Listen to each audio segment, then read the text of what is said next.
అందరికి హాయ్ అండి. Night time drunk and డ్రైవ్లో బైక్స్ దొరికితే ఏం జరిగితే మన సార్ చెప్తారు. సార్ నమస్తే సార్. వస్తుంది.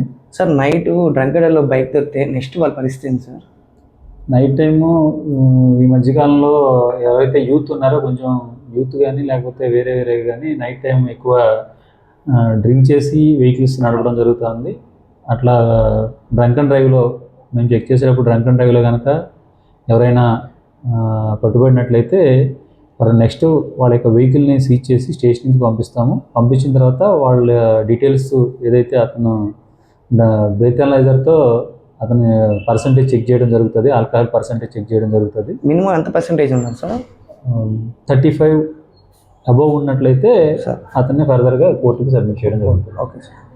అట్లా ఎవరైతే ఆ వెహికల్ సీజ్ చేసి డ్రంకన్లో పట్టుబడిన వాళ్ళు ఎవరైతే ఉన్నారో వాళ్ళ డీటెయిల్స్తో అతని యొక్క పర్సంటేజ్ స్లిప్ తీసి కోర్టుకు సబ్మిట్ చేయడం జరుగుతుంది.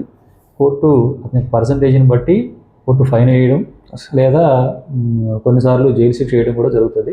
ఈ జైలు శిక్ష అనేది సుమారు 4 రోజుల వరకు, వారం కావచ్చు, 2 రోజులు కావచ్చు, సుమారు 4 రోజుల వరకు కూడా ఇవ్వడానికి అవకాశం ఉంది. వాటికి ఫైన్స్ కానీ వాటికి ఫైన్ వచ్చేసి డ్రంక్ అండ్ డ్రైవ్లో మినిమం ఫైన్ వచ్చేసి 10,000 పే చేసి వెహికల్ 10,000 పే చేసిన తర్వాత పే చేసిన స్లిప్ చూపించితేనే వెహికల్ రిలీజ్ చేయడం జరుగుతుంది. ఇక్కడ కోర్టులోనే ఫైన్ పే చేయాలి సార్? ఫైన్ పే చేసేది కోర్టులోనండి. వెహికల్ మా దగ్గర ఉంటుంది. అతని డీటెయిల్స్ తీసుకుని మా కోర్టు కానిస్టేబుల్ అతని యొక్క డీటెయిల్స్తో కోర్టులో ఛార్జ్షీట్ ఫైల్ చేయడం జరుగుతుంది.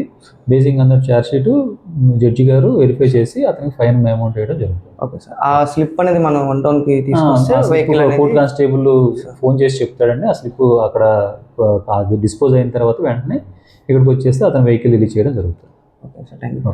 ఒకటైతే గుర్తుపెట్టుకుని నైట్ టైంలో డ్రంక్ అండ్ డ్రైవ్ అనేది చాలా జాగ్రత్త. మన 10 తర్వాత ఒంగోలు అయితే తిరగడానికి ఛాన్స్ అయితే లేదు. పక్కదైతే గుర్తుపెట్టుకోండి. మీ ద్వారా ఇంకోటి చెప్పేది ఏమంటే మన యూట్యూబ్ ఛానల్ ద్వారా ఒంగోలు యూత్కి ప్రజలకి తెలియజేసేది ఏమంటే నైట్ ఎవరైతే 11 తర్వాత ఎటువంటి పని లేకుండా రైల్వే స్టేషన్స్, బస్ స్టేషన్స్ ఏదైనా వర్క్ మీద వెళ్తున్న వాళ్ళు అయితే ఓకే. అలా కాకుండా నైట్ తిరుగుదాము, రోడ్ల మీద తిరుగుదాము, అట్లా ఎవరైతే అనవసరంగా రోడ్ల మీద తిరుగుతూ ఉన్నారో వాళ్ళని మాత్రం తప్పనిసరిగా వెహికల్ సీజ్ చేసి వాళ్ళకి కౌన్సిలింగ్ ఇవ్వడం జరుగుతుంది.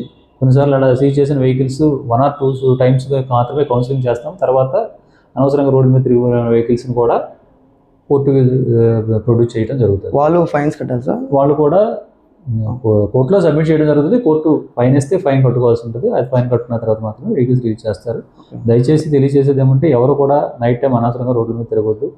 ఇంకోటి, రోడ్ల మీద నైట్ టైం రోడ్డు గడ్డంగా బైక్ పెట్టి దాని మీద కేక్ పెట్టి పార్టీలు చేయడం జరుగుతుంది. దయచేసి ఆ కల్చర్ని అవాయిడ్ చేయండి. పోలీసులకి సహకరించండి. Thank you.